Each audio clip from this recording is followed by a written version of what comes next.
je suis là pour vous dire ce soir que vous avez un Dieu qui vous aime et qu'il y a une guerre qui se déroule dans les lieux célestes.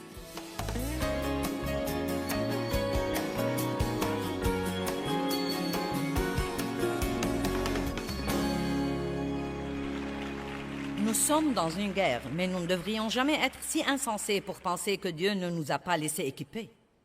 Vous ne devez jamais craindre le diable, vous ne devez jamais rien craindre de ce qu'il essaye de vous faire, car vraiment et sincèrement, nous sommes plus que vainqueurs. Au beau milieu de ce que vous endurez en ce moment, vous ne devez pas croire que vous êtes la queue de quoi que ce soit, car la Bible dit que vous êtes la tête et non la queue, en haut et jamais en bas. Vous dites, eh bien, ce n'est pas ce que je sens. Vous ne devez pas suivre vos sentiments. Tenez-vous ferme dans la parole de Dieu et dites, la Bible dit que même au beau milieu de mes batailles, je suis plus que vainqueur par celui qui m'aime. Au beau milieu de vos batailles, n'oubliez jamais que Dieu vous aime profondément, énormément, et qu'il a un très bon plan pour votre vie. Il y a des personnes, ici ce soir, vous devez prendre ceci et vous devez l'avaler. Ne le laissez pas voler par-dessus votre tête. Vous avez des choses qui se passent, vous êtes blessé, vous avez des problèmes, vous faites face à des choses, et vous savez, peut-être que vous êtes venu ici ce soir avec l'espoir que je vous remontrerai le moral, et je crois que je peux faire ça. Je crois que je peux vous équiper et que vous arriverez par la parole de Dieu au point où vous ne serez pas toujours celui qui doit être encouragé, mais celui qui encourage les autres. La seule raison pour laquelle nous déprimons tellement quand nous avons des problèmes, c'est que nous craignons de ne jamais pouvoir nous en débarrasser. Nous craignons de ne pas avoir ce que nous voulons dans la vie ou de devoir attendre beaucoup plus longtemps que nous ne croyons que nous pouvons attendre. Nous croyons que ce que quelqu'un nous a fait nous est injuste, et il se peut que ce soit le cas. Mais nous devons aussi nous rappeler que Dieu est un Dieu de justice et qu'il ne supportera pas que les gens blessent ses enfants s'ils demeurent fermes dans sa parole. Si quelqu'un me blesse et que j'ai une attitude amère et que je refuse de lui pardonner, je ne peux pas m'attendre à ce que Dieu me délivre. Je ne verrai pas la justice de Dieu dans ma vie si j'ai cette mauvaise attitude. Mais si, par sa grâce, je joue le rôle qu'il m'a demandé de jouer, Dieu me rendra toujours justice dans ma vie et il vous rendra toujours justice dans votre vie. Écoutez-moi, si quelqu'un vous a blessé, Dieu est un Dieu de justice et il vous rendra le double pour vos ennuis si vous tenez bon dans sa parole. Est-ce que vous me comprenez? Vous devez comprendre ça. Vous êtes plus que vainqueur. Peut-être que vous pensez en ce moment que vous êtes en bas, mais la Bible dit qu'au beau milieu de toutes ces choses, non pas quand elles sont finies, mais au beau milieu de toutes ces choses, et c'est le meilleur moment pour ouvrir votre bouche et dire « Je suis plus que vainqueur par Christ qui m'aime ». As-tu entendu ça, diable? Je suis plus que vainqueur par Christ qui m'aime. La tête et non la queue, en haut et jamais en bas. Je prêterai à beaucoup de nations et je ne m'emprunterai pas. Maintenant, si nous voulons réussir à vaincre le diable, nous devons apprendre à prêter attention à ce qui se passe dans nos pensées. Et je crois parfois que nous ne prêtons pas assez attention à beaucoup de choses. Nous sommes plutôt... Vous savez, beaucoup de trucs nous dépassent. Je ne sais pas pourquoi j'ai perdu ma joie et pourquoi j'ai perdu ma paix. Eh bien, avez-vous jamais pensé à vos pensées?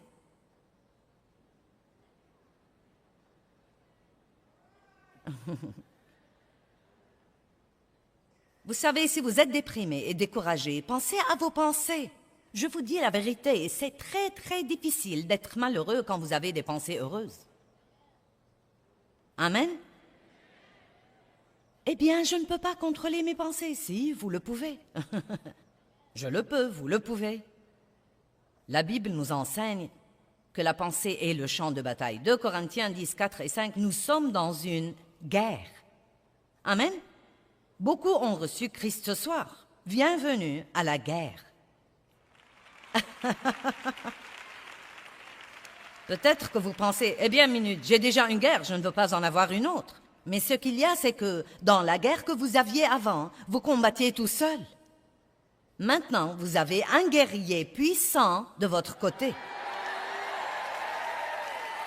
une armée d'anges, le roi des rois, le seigneur des seigneurs.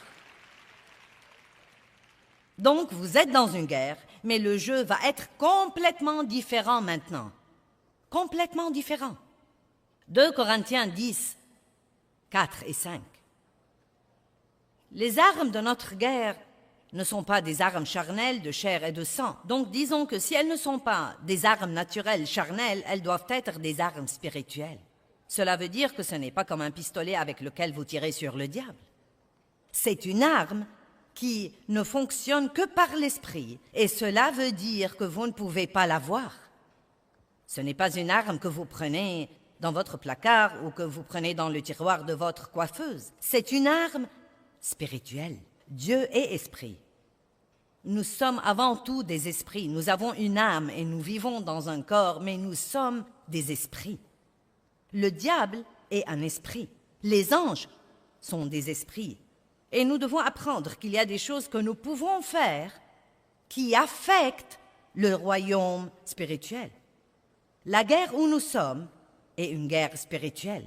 Nous faisons la guerre spirituelle et les armes de notre guerre ne sont pas des armes charnelles de chair et de sang, ce sont des armes spirituelles.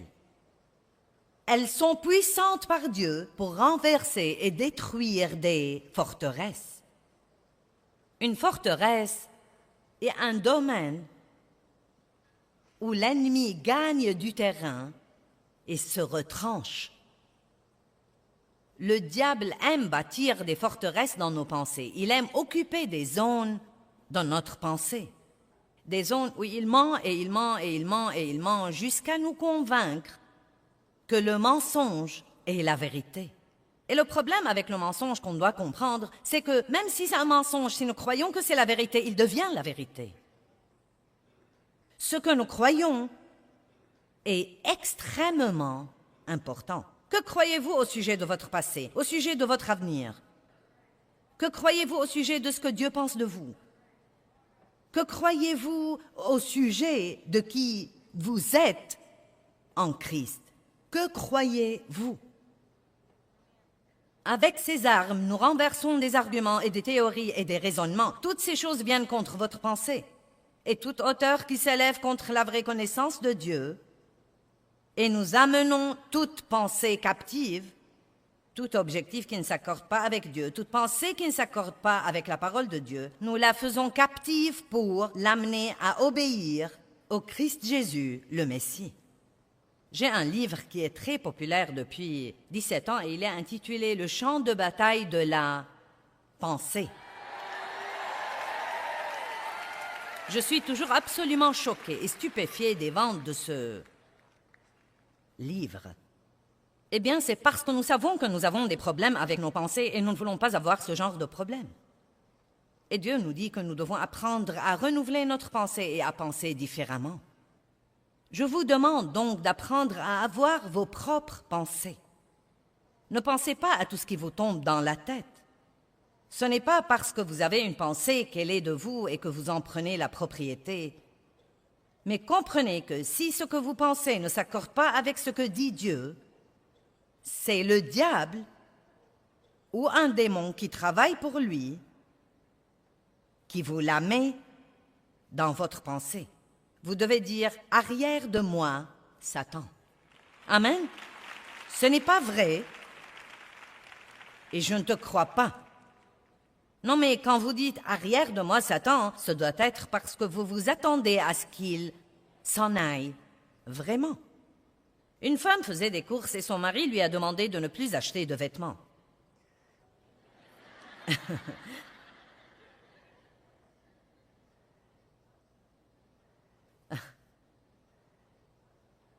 Parce qu'elle avait déjà tellement de vêtements dans sa penderie. Elle lui a promis de ne pas en acheter. Au centre d'achat, elle est passée devant un magasin et il y avait une jolie robe dans la vitrine. Elle devait absolument entrer et l'essayer.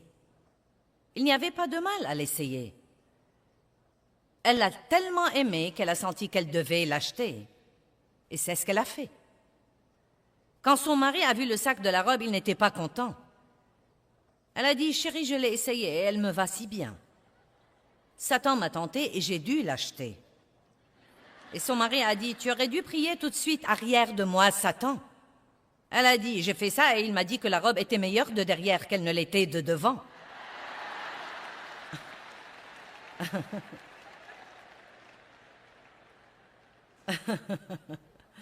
Donc quand vous dites arrière de moi Satan, ne jouez pas au plus fin.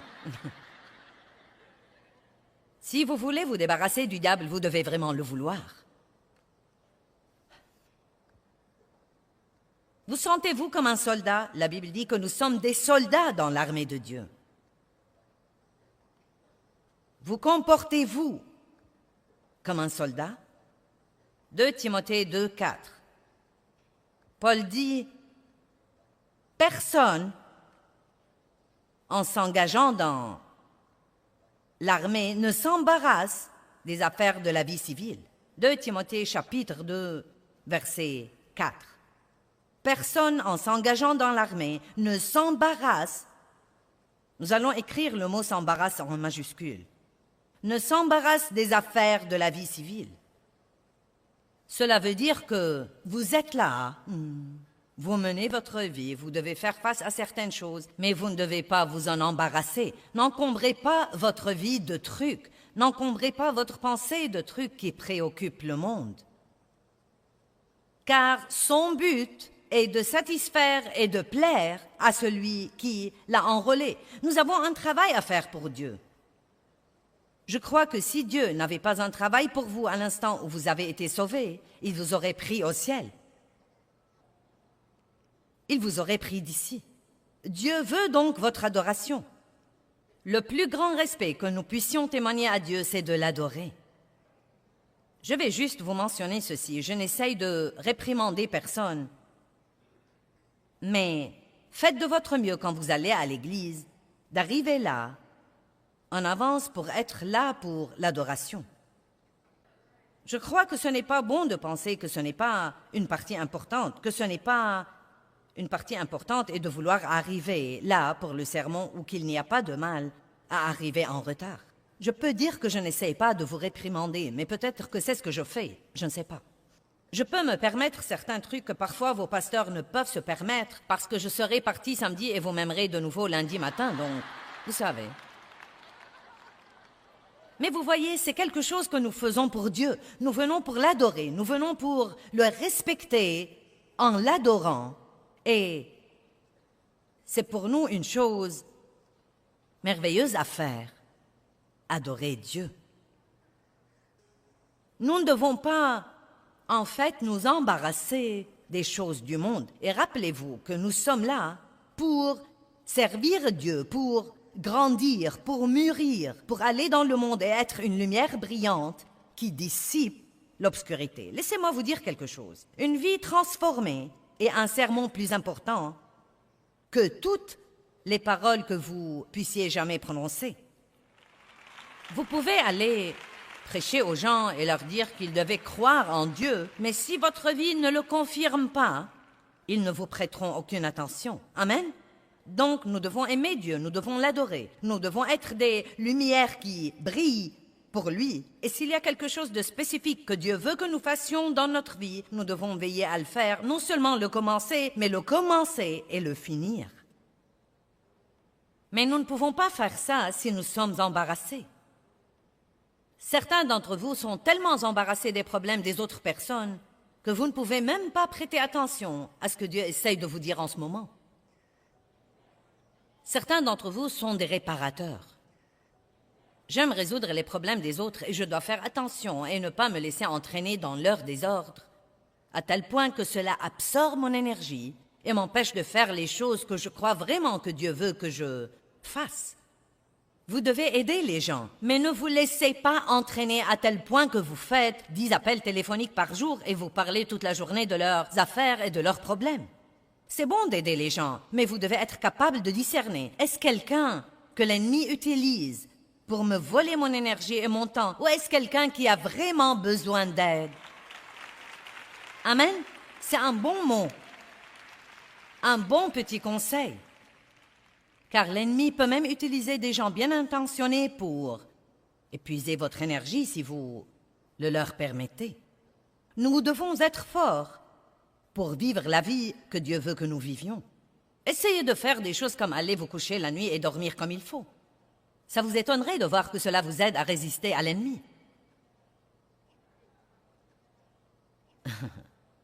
Essayez de ne pas manger des cochonneries. Vous serez stupéfié de combien vous vous sentirez mieux. Si vous vous sentez mal, vous n'aurez pas envie de prier. Si vous vous sentez mal, vous n'aurez certainement pas envie de monter la garde comme un soldat. Les soldats vivent sur leur garde. Ils savent ce dont ils sont responsables dans la guerre. Ils occupent leur poste, ils occupent leur position et ils restent de garde. J'ai compris il y a longtemps que je suis appelée comme enseignante dans le corps de Christ. Je me consacre donc à ce que je suis appelée à faire et je fais de gros efforts pour ne pas laisser les gens m'amener à faire un tas de trucs qu'ils voudraient que je fasse, mais qui n'ont pas grand-chose à voir avec ce que Dieu veut que je fasse. Et je crois que ça m'aide à mieux le faire. Car tout le monde veut toujours que vous leur fassiez ce qui leur plaît. Mais Dieu veut que vous fassiez son travail. Proverbe 4, 23 dit « Garde ton cœur avec diligence ». Gardez-vous votre cœur? Est-ce que vous prêtez attention à ce qui entre dans votre cœur? Ne permettez à aucune offense d'y rester. Si vous avez été blessé, ne transformez pas ça en amertume et ne le mettez pas dans votre cœur. Ne laissez pas la colère rester dans votre cœur. Prenez un peu de temps et examinez votre cœur. Qu'est-ce qui se passe dans mon cœur? Est-ce que mes motifs sont bons pour ce que je fais? Est-ce que j'ai un cœur pur devant Dieu? Garde ton cœur avec diligence, car de lui viennent les sources de la vie. Vous êtes agressif ou passif? Vous êtes dynamique ou vous réagissez simplement? Est-ce que vous attendez jusqu'à ce que vous ayez un problème et ensuite vous essayez de vous fortifier? Ou est-ce que vous restez toujours fort? Est-ce que vous imposez votre autorité sur l'ennemi quand vous avez un problème? Ou est-ce que vous marchez dans votre autorité tout le temps? Est-ce que vous devez avoir quelqu'un pour vous motiver ou êtes-vous motivé par vous-même? Est-ce que quelqu'un doit venir vous remonter votre manivelle? Et est-ce que vous faites toute une histoire pour y aller? Ou est-ce que vous faites ce qu'il faut quand personne ne vous voit? Amen. Soyez une personne résolue. Soyez une personne qui vit intentionnellement. Est-ce que vous vous levez le matin pour attendre de voir ce qui arrivera avant de décider ce que vous voulez faire? Les gens me font presque rire quand je dis « Vous allez venir demain? Je vais attendre pour voir de quoi demain sera fait. » Eh bien, vous ne viendrez pas ici. Vous devez être intentionnel, faire les choses exprès, et vous devez savoir que chaque fois que vous voulez faire quelque chose qui va vous profiter spirituellement, ou vous aider à grandir en Dieu, ou vous aider à être une bénédiction à quelqu'un d'autre, l'ennemi va certainement essayer de vous arrêter. Même si vous commencez à prier sur un certain plan, Dieu vous a mis quelque chose dans le cœur pour lequel il faut prier. Et vous croyez que Dieu vous montre que si vous priez pour ça, vous serez exaucé et cela vous prendra dans un nouveau domaine de bénédiction. Je peux presque vous promettre que les premiers jours, vous aurez l'impression que vous régressez au lieu de progresser. Car l'ennemi veut vous faire croire que ça ne marche pas. Avez-vous prié pour quelqu'un et qu'il a été pire? Ou que le diable vous a chuchoté à l'oreille, « Ça ne marche pas. Pour qui te prends-tu? » Mais vous savez ce qui arrive en fait? Quand vous priez, Dieu commence à travailler sur cette personne et elle est vraiment pire parce qu'elle est maintenant sous la conviction.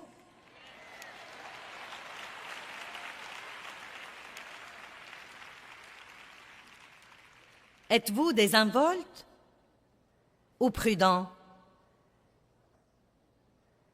Êtes-vous offensif ou défensif? Ce soir, je parle de quelques armes offensives. Dans le reste des sessions, je vais parler plus d'armes défensives. Et Dieu nous donne les deux. Il nous donne des choses pour pourchasser le diable et il nous donne des choses pour nous protéger quand le diable vient contre nous. Je devrais dire ceci là parce que j'ai une grande variété des gens dans mes réunions et bien sûr des gens qui nous regardent à la télé. dans le monde entier. Peut-être que vous n'aimez pas ses propos sur le diable. Vous dites, j'aimerais mieux ne pas parler du diable. Eh bien, le diable aimerait qu'on ne parle jamais de lui. Il aimerait qu'on ne sache jamais qu'il est réel. Je suis allée à l'église pendant probablement 10 ans, sans jamais même écouter un message sérieux sur mon ennemi numéro 1, Satan. Je n'avais pas la moindre idée qu'il était quelque chose d'autre qu'un personnage d'Halloween dont on achetait le costume qui avait une longue queue et une fourche à foin et qui était rouge. Je n'avais pas la moindre idée que j'avais l'autorité, que j'avais la puissance. Et je suis là pour vous dire ce soir que vous avez un Dieu qui vous aime et qu'il y a une guerre qui se déroule dans les lieux célestes. Et l'ennemi, le dragon, Satan, sera complètement et totalement détruit et enchaîné dans l'endroit qui lui a été préparé. Mais en ce moment, nous combattons dans une guerre, mais Dieu est de notre côté. Nous ne devons pas être désinvoltes. Nous ne devons pas être paresseux, nous ne devons pas être passifs, nous ne devons pas être des chrétiens somnolents. Le Seigneur soit loué. Vous devez être vigilants et vivants et vibrants et passionnés et pleins d'ardeur. Vous devez garder la tête haute, savoir qui vous êtes, être rempli de la parole de Dieu, dire la parole de Dieu, aimer les gens.